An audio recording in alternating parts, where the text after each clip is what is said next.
আরে মানব যখন চামড়া থাকে তাই আল্লাহর সাথে করে ভাই, চামড়া যখন ঢিল হয়ে যায় আল্লাহর সাথে দিতে যায়। আপনারাই আপনি চামড়া যখন গরম থাকে, যখন টাকা থাকে, অহংকারের কাছে যাওয়া যায় না। দিলে দাওয়া দিলে মুখী অন্যরকম করে, নামাজের দাওয়া দিলে অন্যরকম করে। চামড়া যখন ঢিল হয়ে যায় তখন বলে না না এখন চিল্লা দিতে দেব।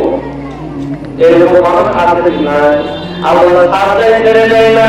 আল্লাহ এক বান্দার 70 বছরের জিন্দেগি পাইতে কালুই একটা কিতাব আছে, ওই কিতাবের ভিতরে কলমে 70 বছরের জিন্দেগি পেয়ে একদিনও আল্লাহর নামে কেমন খারাপ চিন্তা করে।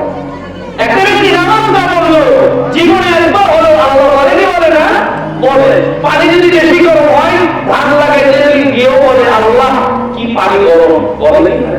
আর 70 বছরে এরা একদিনও আল্লাহ বলে ফেরেশতা বলছে ও মোদের আল্লাহ তোমার নাম যে 70 বছর জিন্দেগিতে একবার হইল না, তাকে কেন কি খানা দাও? চিন্তা করে কি খানা দাও? পানি বন্ধ করো না, খাবার বন্ধ করো না, কেন? আল্লাহ মিষ্টি মিষ্টি হাসে বড় বড় দান ছোট ফেরেশতা ও কেন আমার নাম দেয় নাই? আমি যে ব্যবস্থা করি অবশ্যই আমার নাম দিলে ফরজ।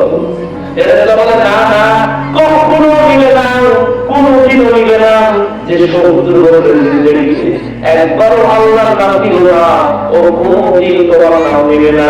আল্লাহ বলে নিবে তুমি যেতে চাও কিনা? বলে হ্যাঁ। বলে যাও তুমি ওর কাছে গিয়ে চিমটি দিবা, তোরে কি চিমটি দিবা? ফেরেশতা গিয়ে ওর কাছে গিয়ে চিমটি দিয়েছে, চিমটির আগে বলছে আল্লাহ। আল্লাহ বলতে বলো কেন নাম নেই? কারণ 70 বছরের জিন্দেগিতে আর কোনদিন আমি অসুখ দিয়ে উৎসব কোনদিন খাইনি, যার কারণে বেরোনো আমাকে ভুলে গিয়েছিল। মানুষ যখন বিপদ করে আল্লাহর নামে ঝড় যখন পড়ে তখন কারণে করে, নৌকার উপরে যদি থাকে আবার যখন পড়ে কেউ তখন কারণে করে কি করে না। যে হিন্দু কারণে করে নাই সেও বিপদে পড়ে। লা ইলাহা ইল্লাল্লাহ